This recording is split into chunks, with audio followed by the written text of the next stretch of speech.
আগামী ১২ ফেব্রুয়ারি ত্রয়োদশ জাতীয় সংসদ নির্বাচন অনুষ্ঠিত হবে। এ নির্বাচনকে ঘিরে বিভিন্ন রাজনৈতিক দলের শীর্ষ নেতারা নিজ নিজ এলাকায় ভোটাধিকার প্রয়োগের প্রস্তুতি নিচ্ছেন। এরই ধারাবাহিকতায় বিএনপির হাইকমান্ড থেকে শুরু করে স্থায়ী কমিটির হেভিওয়েট প্রার্থীরা কে কোথায় তাদের ভোটাধিকার প্রয়োগ করবেন এমন তথ্য জানিয়েছেন বিএনপির মিডিয়া সেলের সদস্য শায়রুল কবির খান। ১০ ফেব্রুয়ারি বিএনপির মিডিয়া সেলের প্রকাশিত তথ্য অনুযায়ী বিএনপির চেয়ারম্যান তারেক রহমান তার ভোট দেবেন Gulshan model school and college vote কেন্দ্রে। দলটির মহাসচিব মির্জা ফখরুল ইসলাম আলমগীর ভোট দেবেন ঠাকুরগাঁও সরকারি বালিকা উচ্চ বিদ্যালয় কেন্দ্রে।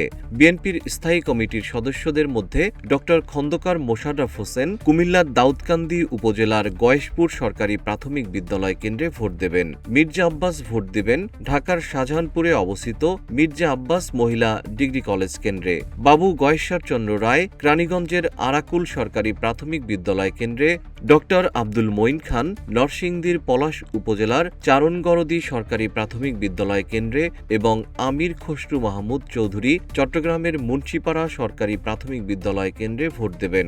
এছাড়া সালাউদ্দিন আহমেদ কক্সবাজারের পেকুয়া উপজেলা সরকারি মডেল জিএমসি ইনস্টিটিউট কেন্দ্রে, ইকবাল হাসান মাহমুদ টুকু সিরাজগঞ্জের সালেহা ইশাক সরকারি বালিকা বিদ্যালয় কেন্দ্রে এবং হাফিজউদ্দিন আহমেদ বীর বিক্রম ভোলার লালমোহন উপজেলার আব্দুল ওয়াহাব সরকারি মাধ্যমিক বিদ্যালয় কেন্দ্রে ভোট প্রদান করবেন। বিএনপির আরেক স্থায়ী কমিটির সদস্য অধ্যাপক এজেডএম জাহিদ হোসেন দিনাজপুরের নবাবগঞ্জ উপজেলার মতিহারা সরকারি হাই স্কুল কেন্দ্রে তার ভোটাধিকার প্রয়োগ করবেন।